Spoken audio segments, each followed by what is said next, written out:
What's this? Tagged me in a post. Hello.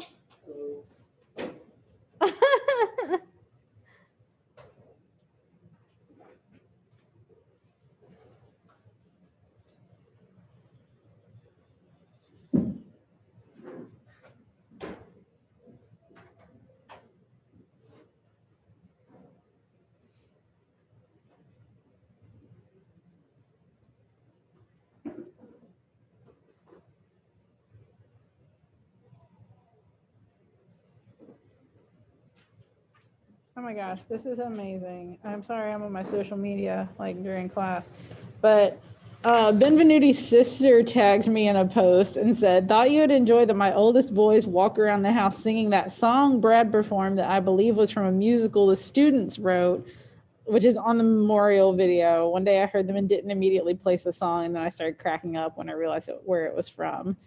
And it was from, like, he helped, who was in that one? Angelina and Cole and Seth. He helped write. Yeah, that little play that we did, and he helped them write the music for it. Yeah, I remember it. It was so funny. I love it. His nephews. That's crazy that they even know it. I know. Well, it's like it's on the memorial video. I don't know how much they've watched that, but that's so cute. That is. See the picture that David drew of me? You can tell it's me because the book says book on it. Book? Yeah. It looks like and or. Yeah, it's not super it's not like articulated very well. But not have guessed that that's a book. Yeah, the whole time I was like, I don't know what anything is on this. And he was like, just wait for it. He's like, it'll all come together. Yeah, he's funny.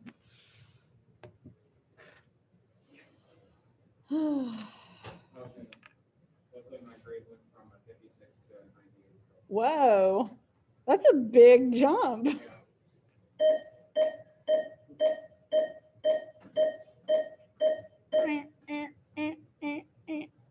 Okay.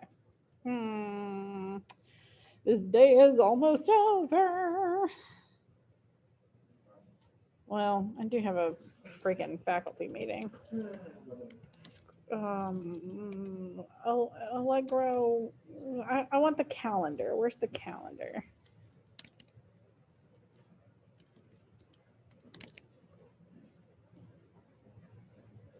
Today's the what? What day? 8th. The 8th. Ah, yes, the 8th. It's my brother-in-law's birthday. Your sister's married? Mm-hmm. Yeah, I think I knew that. Yeah, there was one time a couple of years ago where I said that I was like, somebody reminds me of my brother-in-law, and I think it was Bryce was like, it was either Bryce or Ava Rowley. They were both like insistent that his name was Fred. And I was like, his name's not Fred. And they're like, I think it is. I was like, his name's Wes. And they're like, I don't think that's it. Silly folks. Hello. Hello, hello. Hi. How's everybody? I'm great. Great. I want to show you guys the picture that David drew of me, since you aren't here to see it, and it may be erased. Isn't that nice? I'm that one. That one's Aria Jordan. I'm going to make it my profile photo. I think it's pretty good. Very artistic rendering. Let's see. Julius is here. Kayla, not here. Has Kayla been in other classes today? She has. She has. Okay, she might just be a little late. Yeah, I think she was probably just thought it was over. Probably so. Madison is here in person, which is lovely. Kinsey and Isaiah.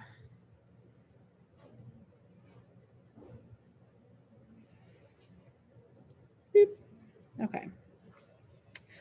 Okay, before we get started, I will not be here tomorrow, so we won't meet on Zoom. If you're here in person tomorrow, Mr. Cheek will be in here. Okay. And he has instructions, but also I'm just going to go ahead and tell you what you're doing. Here's Kayla. Lovely. I'm going to go ahead and change her attendance. There she is. And then also I've already scheduled an email to send out tomorrow morning to all of my classes just to let them know what they need to be doing for the day. So tomorrow is just going to be time for y'all to work on your prompt because we're going to finish the story today. We're going to go over the lecture stuff and a little article. So you'll be well prepared to write your prompt. The prompt isn't actually due until Wednesday, but we probably won't have as much time to work on it on Wednesday. So also, wait a minute. Friday is now an e-learning day. An extra one. The thing about it is, it was already an early release day, and y'all weren't going to have this class at all. Oh, but now you have to make something. Yeah, and like Can't you just do the quiz? I'd kind of moved. Well, we're going to do that on Thursday. The quiz? Yeah. Yeah, can't you just make it do the quiz? Well, I think it is due Friday, isn't it? Oh. Well, I don't know if it is.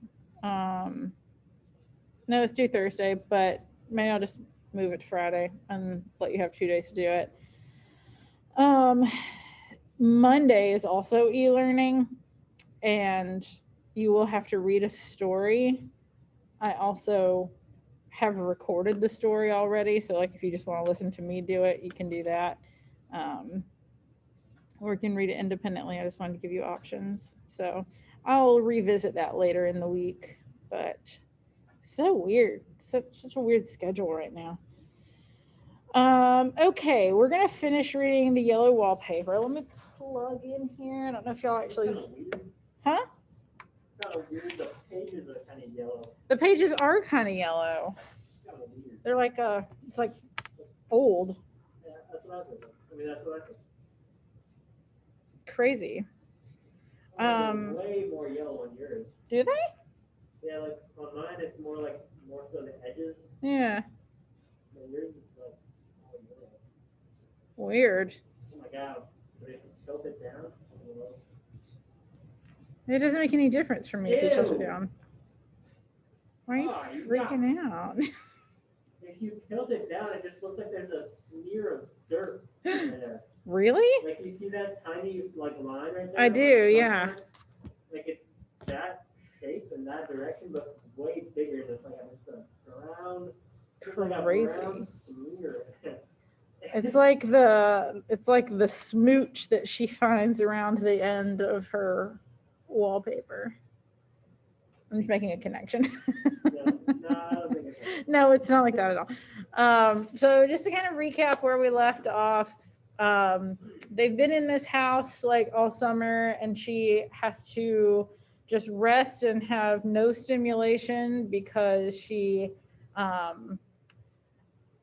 there's something going on with her. Context clues lead me to believe that it's postpartum depression because she's got this new baby. But she just has to like sit there and do nothing for a very long time. And her husband is a doctor, and her husband's her doctor, which like doesn't really fly these days. Yeah. There's a definite conflict of interest there, but he's like, just trust me, you blessed little goose. And like treats her like she's not really sick, or like that she's milking it. And she's like, no, I really am. Like, I really don't feel as well. And I'm like, I'm better when you're around, but when you're not, I don't eat and I don't sleep. And he just thinks that she's she's kind of maybe not faking, but exaggerating. And she at first she was wanting to leave and he wouldn't let her. And now she wants to stay because she has become fascinated with yellow wallpaper, which she sees all these little patterns in. Sometimes it looks like fungus, and sometimes it looks like bulbous eyeballs, and a lot of times it looks like a woman behind bars trying to get out. And that's kind of where we left off. Right before we left off, she was saying that sometimes she creeps around. She's like trying to look at the woman in the wallpaper and like try to help her escape. And she only does it at night so that her husband doesn't suspect anything. But she's like kind of becoming distant from her husband. She says at one point that she's kind of afraid of him. And at one point that she doesn't want to irritate him. She wishes that he would take another room. And so that's where we left off. Let me share my screen with you guys so we can kind of follow along.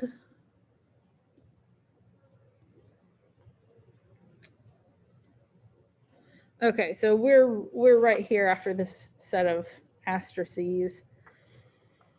Excuse me, sorry. If only that top pattern could be gotten off from the under one. I mean to try it little by little.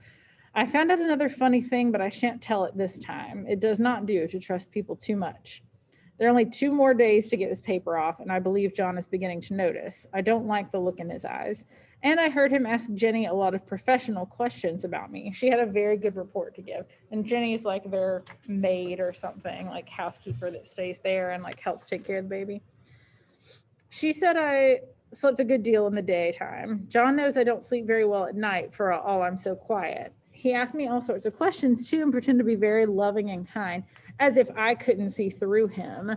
Still, I don't wonder he acts so, sleeping under this paper for 3 months. It only interests me, but I feel sure John and Jenny are secretly affected by it. Hurrah, this is the last day, but it is enough. John to stay in town overnight and won't be out until this evening. Jenny wanted to sleep with me, the sly thing, but I told her I should undoubtedly rest better for a night all alone. I'm going to close this door because I hear hand dryers. The sly thing. That was funny. There's some stuff in this book, in the story that I think are kind of funny, like that and calling her a blessed little goose. Okay, that was clever, for really I wasn't alone a bit. As soon as it was moonlight and that poor thing began to crawl and shake the pattern, I got up and ran to help her. I pulled and she shook. I shook and she pulled, and before morning, we had peeled off yards of that paper. But that looks insane to anybody else who's just come in to like have all of the wallpaper. Like Chip started to peel that off the other day, like the red paint. And I wanted to make a reference about it, but I knew you wouldn't have read this story. A strip about as high as my head and half around the room. And then when the sun came and that awful pattern began to laugh at me, I declared I would finish it today. We go away tomorrow, and they are moving all my furniture down again to leave things as they were before. Jenny looked at the wall in amazement, but I told her merrily that I did it out of pure spite at the vicious thing. She laughed and said she wouldn't mind doing it herself, but I must not get tired. How she betrayed herself that time. But I'm here, and no person touches this paper but me. Not alive. Ooh. What does that mean? I don't know. She tried to get me out of the room. It was too patent. Patent? It might be patient. I don't know. But I said it was so quiet and empty and clean now that I believed I would lie down again and sleep all I could, and not to wake me even for dinner. I would call when I woke. So now she is gone, and the servants are gone, and the things are gone, and there's nothing left but that great bedstead nailed down with the canvas mattress we found on it. We shall sleep downstairs tonight and take the boat home tomorrow. I quite enjoy the room, now it is bare again. How those children did tear about here. This bedstead is fairly gnawed. But I must get to work. I have locked the door and thrown the key down into the front path. I don't want to go out, and I don't want to have anybody come in till John comes. I want to astonish him. I've got a rope up here that even Jenny did not find. If that woman does get out and tries to get away, I can tie her. But I forgot I could not reach far without anything to stand on. This bed will not move. I tried to lift and push it until I was lame, and then I got so angry I bit off a little piece at the corner, but it hurt my teeth. Then I peeled off all the paper I could reach standing on the floor. It sticks horribly and the pattern just enjoys it. All those strangled heads and bulbous eyes and waddling fungus growths just shriek with derision. I'm getting angry enough to do something desperate. To jump out of the window would be admirable exercise, but the bars are too strong to even try. Besides, I wouldn't do it. Of course not. I know well enough that a step like that is improper and might be misconstrued. I don't like to look out of the windows even. There are so many of those creeping women, and they creep so fast. I wonder if they all come out of that wallpaper as I did. But I am securely fastened now by my well-hidden rope. You don't get me out in the road there. I suppose I shall have to get back to behind the pattern when it comes night, and that is hard. It is so pleasant to be out in this great room and creep around as I please. I don't want to go outside. I won't, even if Jenny asks me to. For outside, you have to creep on the ground, and everything is green instead of yellow. But here I can creep smoothly on the floor, and my shoulder just fits in that long smooch around the wall, so I cannot lose my way. Why, there's John at the door. It is no use, young man, you can't open it. How he does call and pound. Now he's crying for an axe. It would be a shame to break down that beautiful door. John dear, said I in the gentlest voice, the key is down by the front steps under a plantain leaf. That silenced him for a few moments. Then he said, very quietly indeed, open the door, my darling. I can't, said I. The key is down by the front door under a plantain leaf. And then I said it again several times, very gently and slowly, and said it so often that he had to go and see, and he got it, of course, and came in. He stopped short by the door. What is the matter? He cried. For God's sake, what are you doing? I kept on creeping just the same, but I looked at him over my shoulder. I've got out last, said I, in spite of you and Jane, and I've pulled off most of the paper, and you can't put me back. Now, why should that man have fainted? But he did, and right across my path by the wall, so that I had to creep over him every time. The end. What? What? I know. What? What? Let's find where it changes. Julia says, let's find where it changes. Where it changes from... Will not move. I tried to lift, and then I peeled off. It sticks holding and tied all the way through.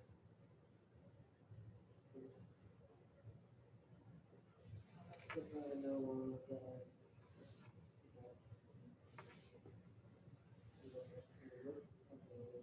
What are you seeing as like the before and after? What do you think the big change is? Like what? She becomes the woman in the wall. She becomes the woman in the wall.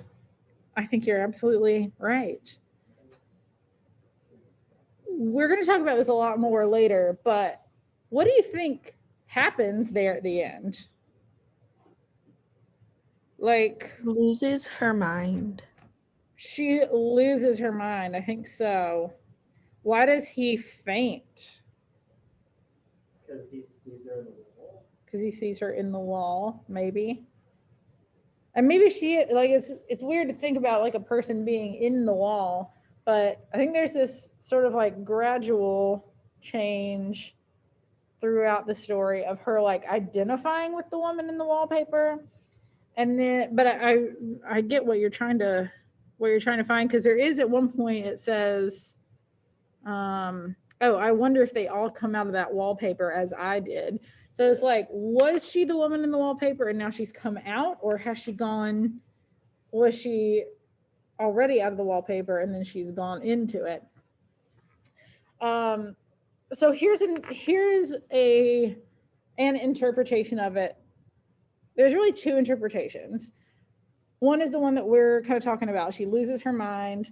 She somehow sort of conjoins with this woman in the wallpaper who was maybe imaginary, maybe like a manifestation of her own mental state, something. She and the woman in the wallpaper become one. And when John comes in, he sees, you know, a room full of wallpaper on the floor and her like creeping around like a creep. and freaks out about it and is like, oh, I can't handle it, and just passes out. Which John does seem like in some ways he's sort of a weak man. And so if he just like faints at the sight of her, I think that's pretty in character. The other interpretation, which I think is more widely accepted, is there's all this stuff in this last section about her being securely fastened by a rope. And where's the other thing about the rope? Well, I can't find it now, but Yeah, did she hang herself? that's the way that a lot of people read it.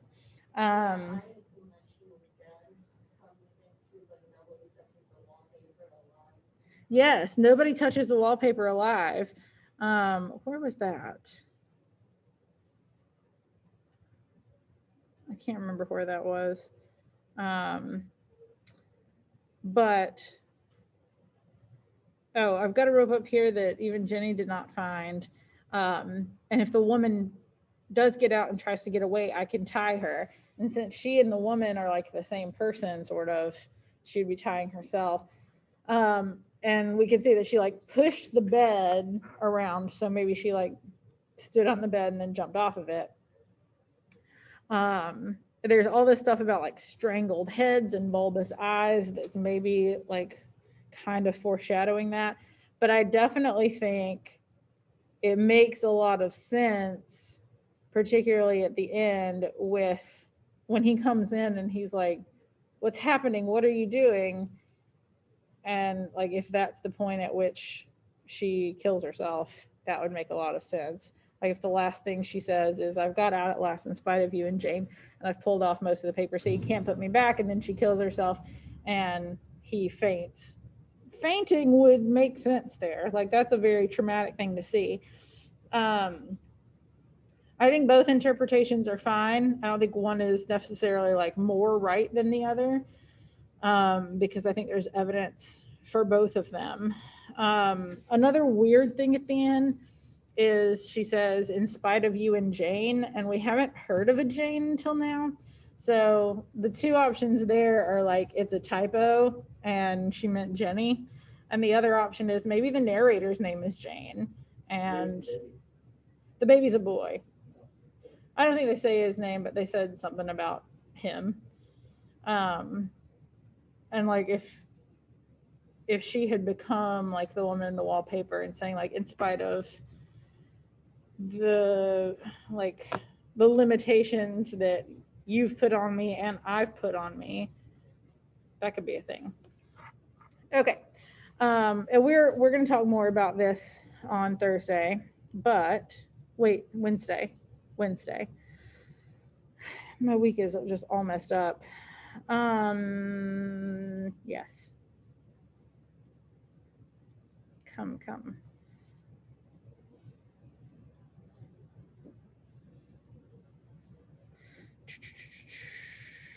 Content. I have no idea where this is going to be. Here we go. So first thing I want to read is this little extra article that the author wrote. This is very yellow. That gives us a good bit of insight about what made her write this in the first place, and why it's actually kind of an important story. So this is literally called Why I Wrote the Yellow Wallpaper. Many a reader has asked that, why she wrote the Yellow Wallpaper.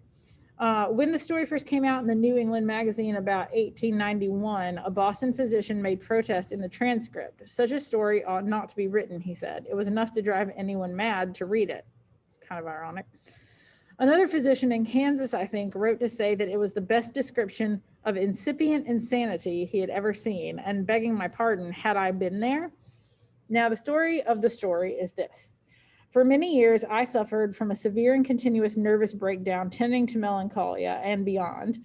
During about the third year of this trouble, I went in devout faith and some faint stir of hope to a noted specialist in nervous diseases, the best known in the country.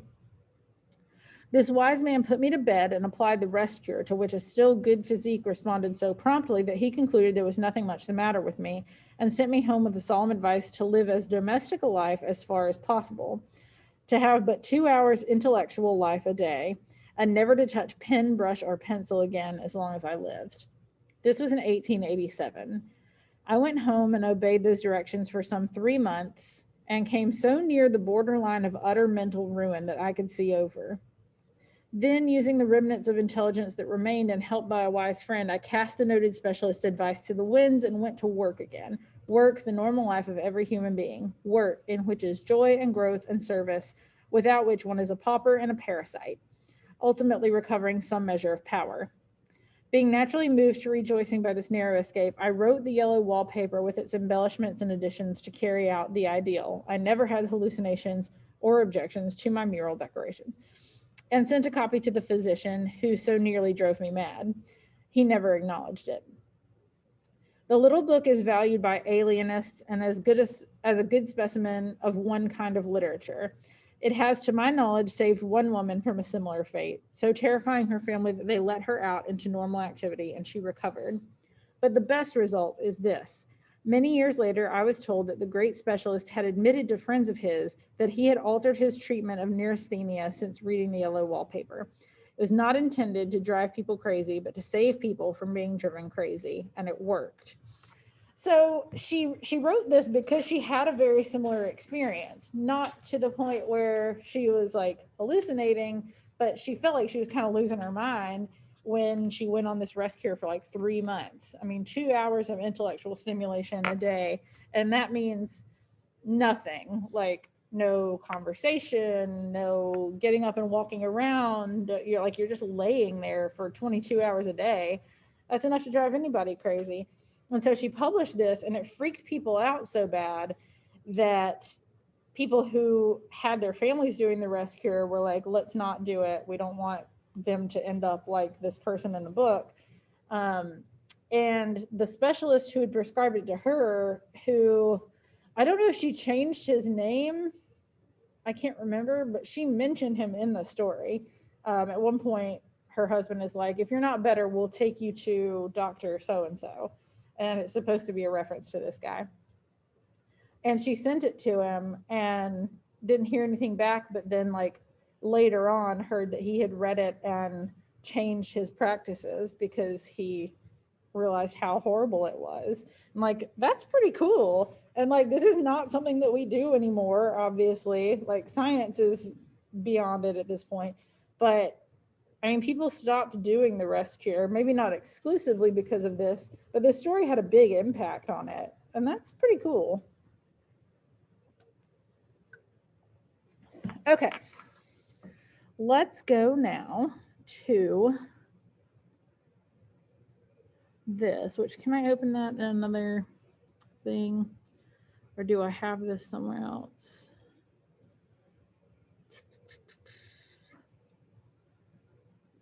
This, that's what I want. Okay.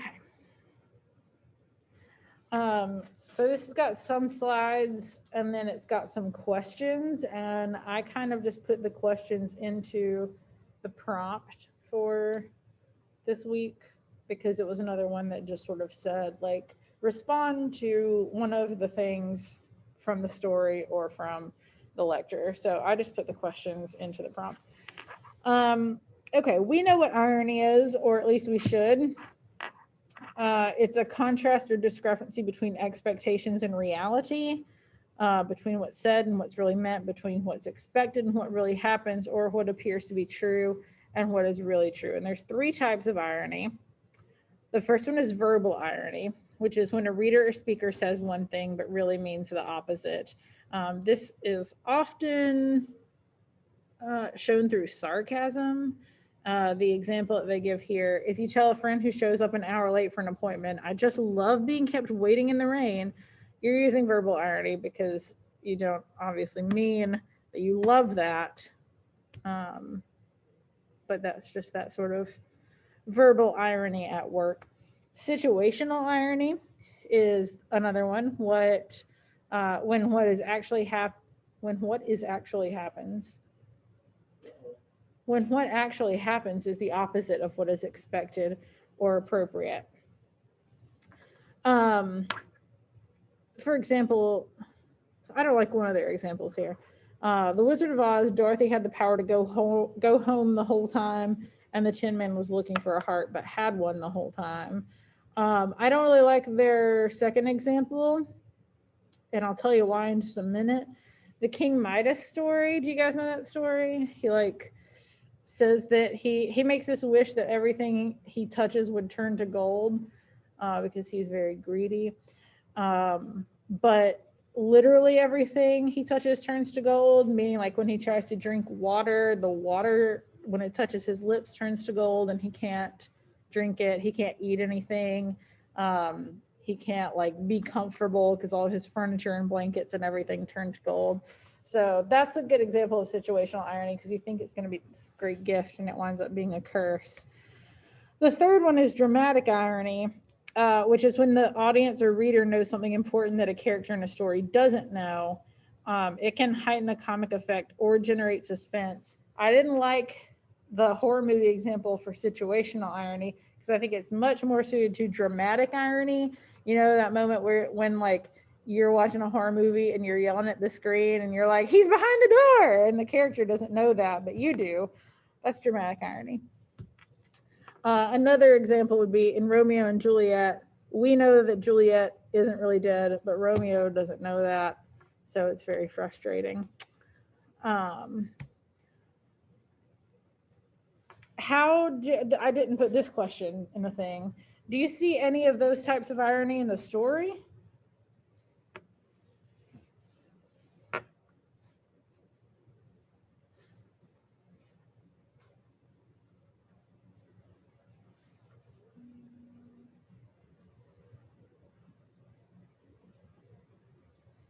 Either of the three types?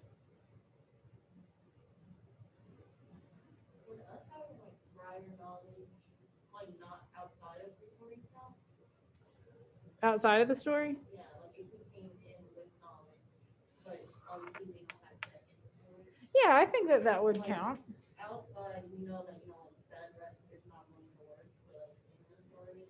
Yeah, I think that totally counts. What Madison was saying was if we know just from our own bank of knowledge that the like bed rest cure doesn't really work, we can kind of foresee that this isn't going to work in the story and something's going to go wrong. I think that would be that's a good example of dramatic irony.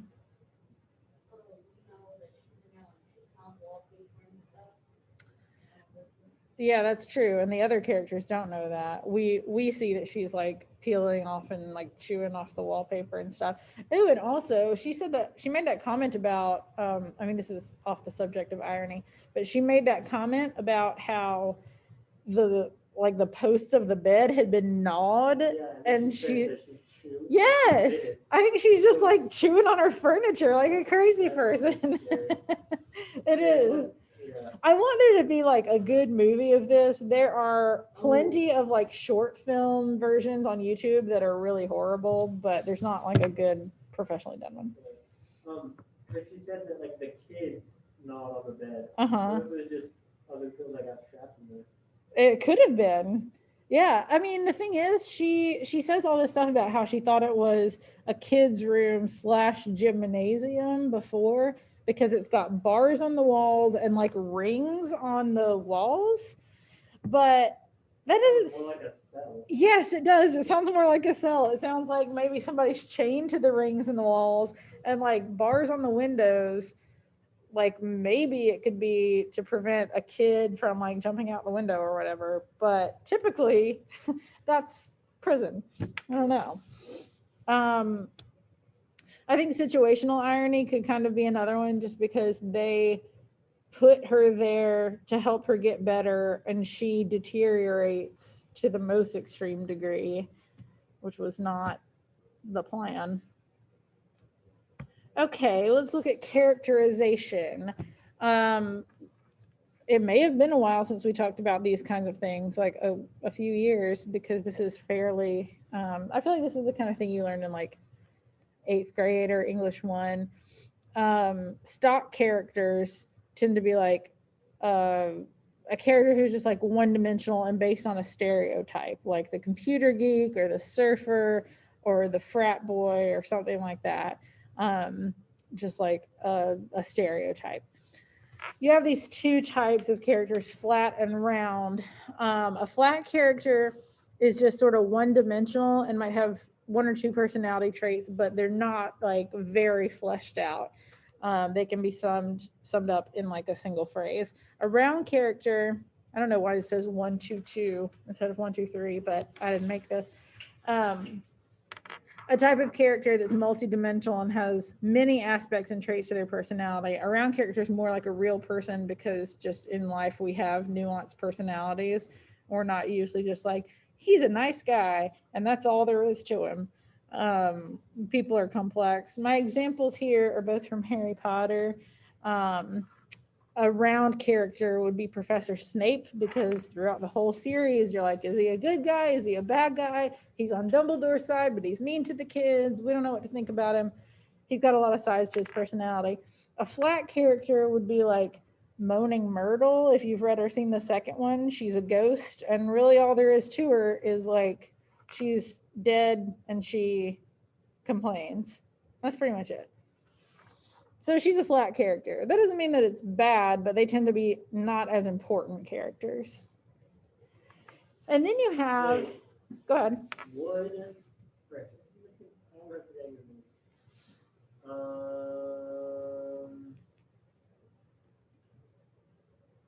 Would Draco Malfoy be a stock character? To be like the spoiled rich boy, or Like what? the bully? I think he, Or at least in the first movie. maybe in the first movie, yeah. I think he, because he like becomes more of a round character throughout the series, maybe he's not just the stock character, but you know, in the beginning, yeah, I think you could argue that. He's just kind of like the bully, spoiled rich bully. And then you have static and round characters. And static characters, I don't know why this is round. Don't really change that much throughout the course of a story. They just don't have as dramatic an arc, whereas dynamic characters do change in some way as a result of the story's action. I feel like the best example for this is, I'm sure we're all at least somewhat familiar with The Christmas Carol. Ebenezer Scrooge, he's a perfect example of a dynamic character because he starts out being like a mean miser who hates people and hates Christmas. And through the events of the story, the three spirits coming to talk to him and show him what he's done wrong in life, he, at the end, is very generous and philanthropic, and he wants to celebrate Christmas and he wants to help people. It's a very dramatic difference from who he is at the beginning of the movie. A static character in the same story would be like Bob Cratchit. He's nice, a good man, a hard worker at the beginning of the story. He's exactly the same at the end of the story. It doesn't mean that there's anything wrong with him or that he's not as good a character. It just means he doesn't have as dramatic an arc as a dynamic character would be. I think this is a little bit silly, but all right. Snow White, let's talk about her as an example. She's sweet and kind. She's good and loving. Her stepmother is cruel to her. She helps out some dwarves, and then she almost dies. And when she awakens, she is still good, sweet, kind, and loving. What of these four things, stereotype, static character, round character, or dynamic character, which of those would apply to her? Static, because why? Because she didn't change after being a fire. Because she didn't really change. Yeah, she is good, sweet, and kind and loving in the beginning and also at the end. You said stereotype. What would be her stereotype? Yeah, she's kind of like stereotypical princess. There's not a whole lot to her. Yeah, I would argue that she's maybe also a fairly flat character. Okay, so we're gonna answer this question, and then I'll go through the other stuff with you. how would we characterize the narrator? Is she round or flat? Lots of qualities, fairly fleshed out, or is she fairly like one-dimensional? I feel like at first she seemed flat, kind of just like a life. Yeah. But then it kind of progressed. Okay. So she starts out seeming kind of flat, like she's just a sort of like submissive, obedient wife. And then towards the end, like as the story progresses, she gets more fleshed out. There's more stuff going on under the surface of what she's showing the other characters. I think that's a pretty apt answer. Is she static or dynamic? Dynamic. Dynamic. Yeah, she's very different at the end. Possibly dead. What about her husband? Definitely flat. Definitely flat. There's not a lot to him. He's smart but kind of condescending. He's like trying to be the big strong man. That's pretty much it. Does he have a big change? Not to us, but apparently like her. Oh, that's a good answer, actually. What Julie said was not to us, he doesn't seem to change, but to her, he does. She, at the beginning, she wants to trust him. She loves him. She says all this nice stuff about him. And as it progresses, she's like, oh, I'm actually a little afraid of him. And like, that probably has more to do with the changes she's undergoing, but it doesn't mean that it's less real for her. Okay, so all of these questions, hang on, let me show you guys.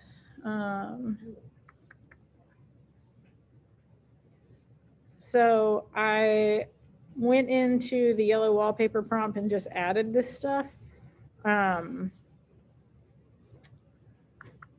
Because originally it says compose a response to one of the questions or ideas posted in the lecture or a presentation of your own thoughts about the literature, which we know can be kind of hard to find something off of that because it's very vague. Your prompt should have a quotation from the story, of course, and be at least 150 to 200 words. So I added all of these questions that are from this presentation. The first one is, what is John's attitude toward his wife, especially in terms of her illness?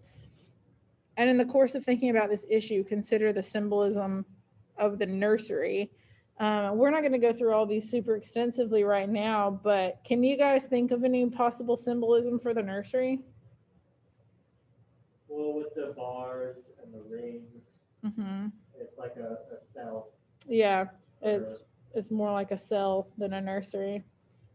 Any other thoughts on that? The only thing I kind of thought was they put her in the nursery, or what they say is the nursery, and she keeps making mention of like how she thought kids were there before, and the way that he talks to her is very like condescending. It's kind of like he's talking to a kid when he's like, you blessed little goose, and like the little darling, she'll be just as sick as she likes. It's like he's talking to a little girl. And also there's a weird like power dynamic between them, kind of because he's her doctor too. And so he's sort of like, he's her husband, but he's also like an authority figure. So I don't know, it's just weird. He's like kind of paternal towards her. I don't like it. Creeps me out.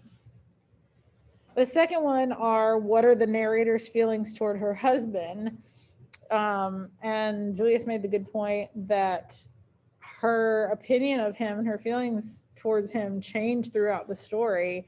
Because, obviously at first she's very like dutiful and loving and wants to do what he thinks is best for her. And then gradually throughout the course of the story, she becomes less trusting of him. She feels like maybe she's a little bit afraid of him, that he's being very weird, and that she wishes he would not sleep in the same room with her. Okay. What's going on? What? Okay. Do you think John is trying to drive his wife crazy? That's an interesting question. Any initial thoughts about that? I don't think he's trying to drive her crazy.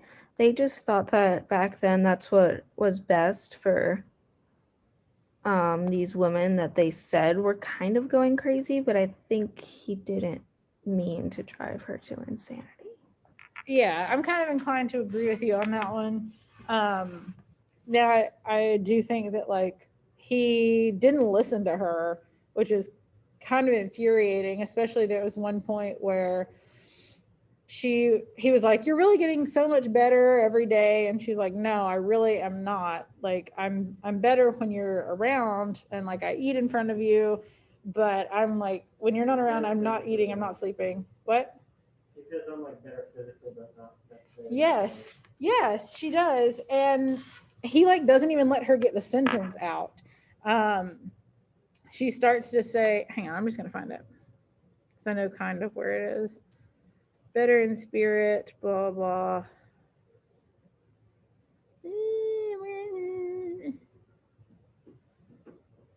Yes, right here. She's like, he says, you really are better. And she says, better in body perhaps. And then she stopped short, for he sat up straight and looked at me with such a stern, reproachful look that I could not say another word. My darling, said he, I beg of you for my sake and our child's sake, as well as for your own, that you'll never for one instant let that idea enter your mind. There's nothing so dangerous, so fascinating to a temperament like yours. It's a false and foolish fancy. Can you not trust me as a physician when I tell you so? And it sounds like she was about to say, but not like I'm not better mentally. And he cut her off and was like, don't even say that. Like, I don't want to hear that. You need to trust me. And kind of implying that like any kind of mental illness, or like if she's gonna play into that, she's kind of being dramatic. And that's like the point of the story where I hate John the most, because I'm like, just listen to your wife. She's telling you she doesn't feel well. And he's just like, oh, if you're going to say that, like I don't even want to hear it. What does the creeping figure in the wallpaper represent? Ooh. I think we kind of said a little bit. I think it represents her and her kind of like being trapped inside that room, inside that house for weeks on end. Yeah, I think you're absolutely right. And taking that into consideration, it's no surprise that the things she sees in the wallpaper kind of amp up throughout time. Like at first it's just like ugly and it's got a weird pattern, and then she starts seeing eyes, and then it's like a full woman like trying to get out. I think that's kind of mimicking her deteriorating mental state. What might be the principal institutions against which the narrator of the story struggles? If this is like a man or woman versus society conflict, then what's the society part?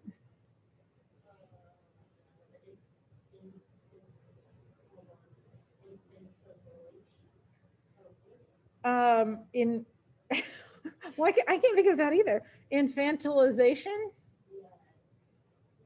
of women, or of just her in particular, or mm-hmm.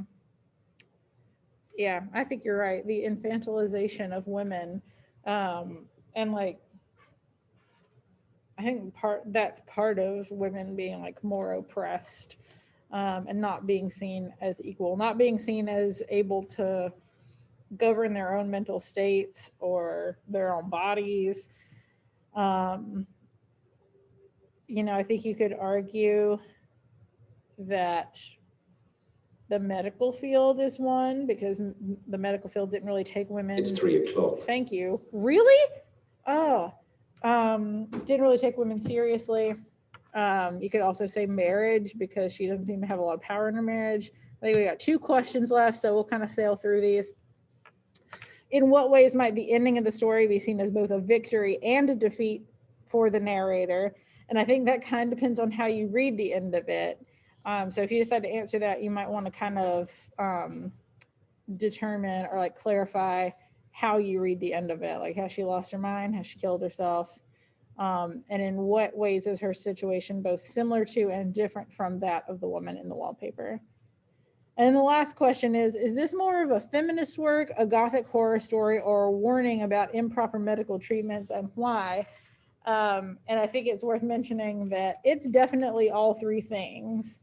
There's a strong feminist reading of it because this woman is being kind of like oppressed by her husband, her marriage, her male doctors. She doesn't really have any agency of her own. And because of that, she winds up going insane and or possibly killing herself. There is the gothic horror stuff. This is just a creepy story. If you don't read anything else into it, it's still just a really creepy story. Or a warning about improper medical treatments. And we know that she wrote it to be that. I think it can be a lot more than that too. But we're gonna talk about it more on Wednesday. But just don't forget to do your prompt tomorrow because we won't have as much time on Wednesday to do that. But I will see y'all tomorrow, day after tomorrow. You'll get an email from me in the morning to remind you. Bye. Bye. There's a short film